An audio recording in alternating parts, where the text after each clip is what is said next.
هو اصلا دي جي وشاطر جدا وذوق قوي واخلاق وفاهم وعارف يعني ايه مزيكا. صاحب صاحبه، كل اللي موجودين في المجال اكيد هيشهدوا بكده، برجولته، ان هو حرفيا يخش القلب من غير ما يخبط. معايا اخويا وحبيبي احمد فوله، وده رقم تليفونه. اللي هيتعامل معاه عمره ما هيندم. بحب التيم اللي شغال معاه، سمعته طيبه عشان هو شخصيه طيبه. في شخصيات مش عارف اتكلم عليها كتير، ان الحلقه كلها دقيقه، ولما انا اتكلمت عليه وعلى شهامته ورجولته هنقعد سنين. طبعا احمد فوله معروفه من الشخصيات اللي معروفه في المجال، وفي نفس الوقت معروفه برجولته وجدعنته من عتاوله السوق.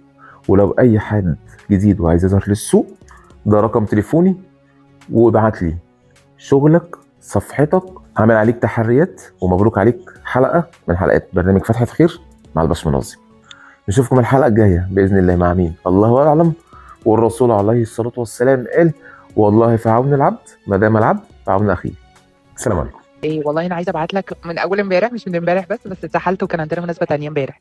بجد شكرا، ان هنا الليستين كتير قدام، وان شاء الله باذن الله يعني اكيد ان شاء الله معايا في الفرح. بجد الناس كلها اتبسطت بجد، وكله قال لي مين الدي جي التحفه ده وبجد يعني شغلت كل الاغاني اللي اتفقنا عليها، والمود كان تحفه، وما شغلتش اي حاجه الحمد لله ما اتفقناش عليها، وريحت قلبي بجد. لا بجد اتبسطت قوي، وانا اسفه بجد على التوتر اللي حصل في الاول ده، انا ما كانش قصدي احشرك والله، بس بجد لا اتبسطت قوي، والناس كلها اتبسطت قوي، وبجد برافو عليك وشغلك تحفه ما شاء الله. والله بجد حتى بعت الآية قلت لها الناس كلها بجد بيشكروا في احمد جدا ومبسوطين منه جدا، فبجد ثانك يو سو ماتش يا احمد. ان شاء الله باذن الله اشوفك قريب، وان شاء الله يجي لك شغل كتير قوي يا رب من ناحيتي، لان في كذا واحده والله كذا بنت سالوا عليك، يعني ان شاء الله فرحوا قريب. ثانك يو. كتير. ازي حضرتك؟